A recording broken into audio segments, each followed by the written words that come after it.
মাম দেখ, কি দেখবো? এই হাতে নেল পালিশ টেল পালিশ গুলো পড়েছে, কত সুন্দর। হুম পাটা কত সুন্দর লাগছে, হুম। দেখেছিস? হ্যাঁ দেখেছে তো। তুই কি বলতে চাইছিস তার জন্য? তোর তো বাড়িতে ঘরে তো এরকম নেল পালিশ টেল পালিশ আছে, তুই পড়তে পারিস তো। আচ্ছা, আমার হাতটা দেখাই। দেখে। এই যে দেখ, এটা হচ্ছে আমার হাত। হুম, হ্যাঁ, হুম। এবার বলি, মানে এই হাতটা তোর পছন্দ লাগছে না, ওই হাতটা? পছন্দ লাগছে না মানে মানে ওইটা ভালো লাগছে তাই তো? এটা তো এই পুজোর জন্য পড়েছিস।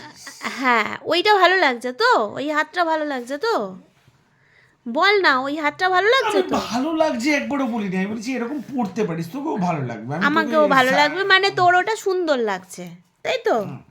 তাই তো? যা ঘুরিয়ে, তুই ঘুরিয়ে হ্যাঁ, দিচ্ছিস। ওর বাড়িতে ভীম লিকুইড নেই,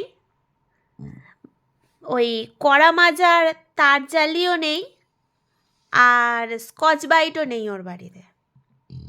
তুই ওই দেখতে কারণের গেছিলিস? জন্য ওর হাতটা ওই রকম।